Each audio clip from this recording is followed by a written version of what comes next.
नमस्कार. गझल बावधीच्या आजच्या भागामध्ये आपल्या सगळ्यांचं सहर्ष स्वागत. सदानंद कबीर सरांच्या निवडक सुंदर गझला आणि त्याचं मर्मग्राही विवेचन अशी ही आपली मालिका सुरू आहे. ऐकूया त्यातली आजची गझल. म्हटलाय की मी मदिरेने भरला प्याला थेंब उडवले काही, तिन्ही सांजेला आठवणींचे दिवे उजळले काही. उघड्या खिडकी मधून आली मावळतीची किरणे, गादीच्या वरी सांज उन्हाचे पाय उमटले काही. मी मदिरेने भरला प्याला थेंब उडवले काही. एक कवळसा तिच्या नेमका तसबिरीवरी पडला. जिवंत व्हावे चित्र अचानक तसे वाटले काही. पुढचं शेरे. थरथरलेही अधर तिचे पण शब्द उमटला नाही. भास असावा मला वाटले चित्र बोलले काही.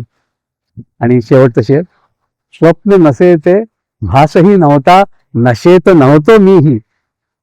खरे सांगतो त्या चित्रातून अश्रू झरले काही. खरे सांगतो त्या चित्रातून अश्रू झरले काही.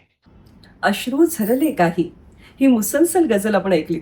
मुसलसल गझलेला मराठीत क्रमबद्ध गझल असं म्हणतात.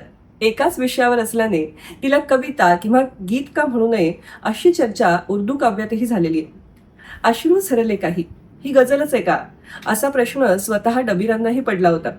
पण डॉक्टर राम पंडित या गझलच्या ज्येष्ठ अभ्यासकांनी प्रत्येक शेर परिपूर्ण असल्याने ही गझलच आहे असा निर्वाळा दिल्यावर ही गझल अलुफिया संग्रहामध्ये समाविष्ट झाली.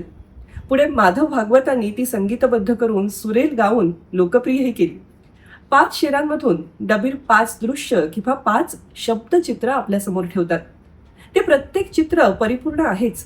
ही चित्रशैली वाचकाला मोहवते, गुंगवून ठेवते आणि पुढे काय या उत्सुकतेने वाचक गझलच्या शेवटापर्यंत जात राहतो आणि विस्मयकारक शेवटात हरवून जातो. उघड्या खिडकी मधून आली मावळतीची किरणे असं म्हणताच ते दृश्य समोर येतं. यालाच उर्दूत मंजर कशी असं म्हणतात, म्हणजे चित्रदर्शी शैली. आणि ते किरण गालिच्यावर पडल्याने जणू सांज उन्हाची पावलं गालिच्यावर उमटली आहेत असं डबीर लिहून जातात. किरण तसबिरीवर पडल्याने चित्र जिवंत झाल्यासारखं वाटणं, चित्रातला ओठ थरथरल्यासारखं वाटणं हे सगळंच अद्भुत आहे. या गझलमधला शेवटचा शेर मात्र मनाला चटका लावून जातो. स्वप्न नसे ते भासही नवता नशेत नवतो मीही. खरे सांगतो त्या चित्रातून अश्रू झरले काही. गझल बावली.